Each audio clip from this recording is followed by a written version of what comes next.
why we all want happiness. Plus, all of us want to live. Nobody wishes to die. We are always seeking more knowledge.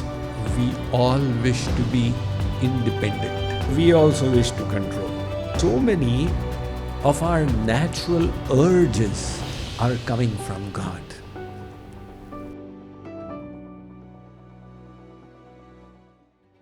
O best amongst the Bharatas, 4 kinds of pious people engage in my devotion.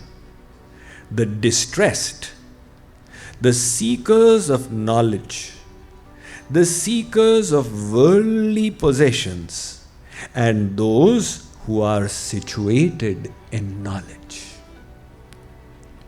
So Shree Krishna is saying that Arjuna, these kinds of people come to worship God. The first, those who are distressed. They are experiencing pain and misery, and they believe that God will be able to free them from that misery, and hence they approach God. The urge to become free from pain and distress is a very powerful motivator. But this is one kind of people who come to Sri Krishna, and Sri Krishna accepts them. In fact, a whole lot of people come for this reason itself. Why do people go to temple? To alleviate their miseries. Once, in the year 2003, I was giving a 20-day lecture series in Kuala Lumpur in Malaysia. So it's got a huge Lakshmi Narayan temple, and at night only I and Panditji used to stay in the temple. In the morning at 5 o'clock, he would go and start worshipping all the Bhagavans, and I would go along with him.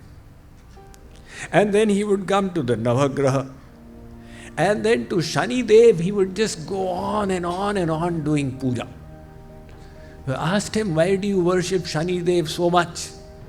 He said, Swamiji, this Shani Dev, he uses hammer and hits people, and then they all coming running to us, and we Pandits are able to fill our stomach because of Shani Dev. His expression just indicated that the vast majority, they come to God for alleviation of suffering. That is okay. But that is not the best kind of devotion. It's like when a child is small. The child says, Papa, you do this for me. Mommy, you do this for me. I need this. You must give this. But then one day the child grows up and he says, Papa, you please sit down. Tell me what I can do for you. I'll take care of you. That's a higher kind of attitude to have towards the Father.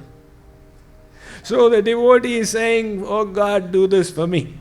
But when the devotee grows up, then says, oh God, what can I do for you? So the first category of people, Arth. Second category of people, Jigyasu. Those who are curious. Why do these people go and do Radhe Radhe? What's happened to them? Let me also go and find out. This colleague of mine in the office, he's been going for the LTP program since last 5 days and he seems to be so peaceful. I wonder what happens. I need to go and check it out. So the curious come there. And this curiosity can be about the bigger questions in life as well. Why did I come to this world? Having come here, what's my goal? Who am I after all? Now, so many of our natural urges are coming from God.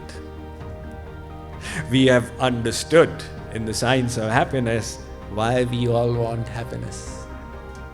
Because God is the ocean of happiness and we are His little parts.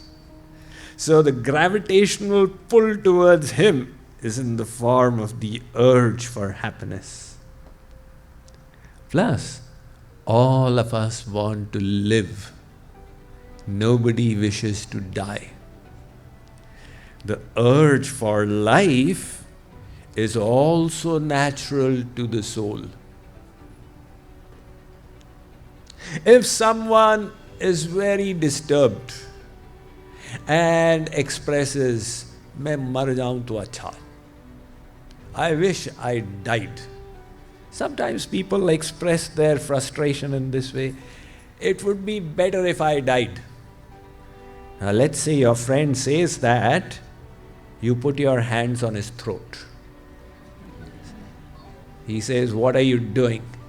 "No, you wanted to die, I'm going to help you." "Hey, absolutely not.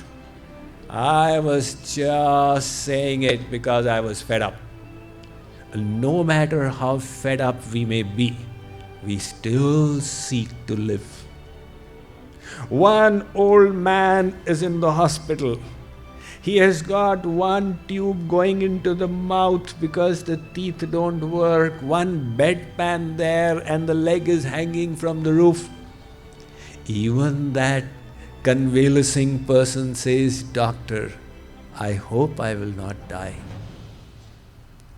Well, your whole machinery is bad now. If you were to die, you would come back in the world with a new machine. God would send you again. But the instinct to live is natural, just like the instinct for happiness. And that is coming from God again. He is eternal. He has ever existed and will continue to exist till the rest of eternity. And as His little parts, we also wish to be eternal. Seeing ourselves as the body, we experience death, which goes against our soul nature. So the urge to live. And the third is the urge for knowledge. It is also in everyone. We are always seeking more knowledge. How does this person sit? I will also sit like this. How does this person talk? I will also talk like this. We're always quietly gathering knowledge. Because our source is all-knowing, sarvagya, omniscient. And again, as a little fragment of the omniscient Lord, we wish to be all-knowing. So when we experience ignorance inside, it again disturbs us. I don't want ignorance, I want knowledge. Fourth, so I've given you 3 reasons why be curious for God. The fourth, we all wish to be independent. We don't want anybody to be governing us, to be supervising us. Because God is supremely independent, abhigya swarat. It's a different matter to earn your bread. You have to be dependent, you have to be subservient. But the soul wants to be free. And the 5th point, God is the supreme controller. So we also wish to control. Now we may not have anyone to control, you may only be controlling your little dog Rover, but the desire to control is there. So all of this is pushing us that look, seek God. So the second kind of people, Shree Krishna says, who come to my shelter are the jigyasu, the curious. Now the third kind, this is artharthi. Those who look for material boons. You know, I've heard that if you go and pray in that temple, you will get a job. So go and pray in that temple and get a job. So people are going to God for material boons. So, Shree Krishna is accepting that these are also my devotees. It's possible they are not asking for the highest thing. It's like one beggar used to sit, homeless and hungry, and somebody gave a lottery ticket. So the lottery was for winning a Cadillac. The first prize would be a Cadillac. Now somebody came and asked the beggar, just in case you win the lottery, what will you do? You will get a Cadillac. The beggar said, then I'll go around begging in the Cadillac. So his intellect is stuck in begging, right? So likewise, some people are going to God for material boons, which Sri Krishna says, I accept, they are also my devotees. And the fourth, Jnani cha Bharatarshabha, the Jnanis, those who have understood, oh, he's so glorious, he's so great, and I'm his little fragment. Now in knowledge they are coming to him, not necessarily to extract some kind of boon, but just because it's a fact, he is ours and we are his. So Sri Krishna says this is the fourth kind. There's the story of Jagadguru Ramanujacharya. You know, he traveled also around the country. Like Shankaracharya traveled around India, so did Ramanujacharya. And one of the biggest temples in Vrindavan, in fact, before Prem Mandir, that was the biggest temple, Rangadevji temple. It was established by Ramanujacharya.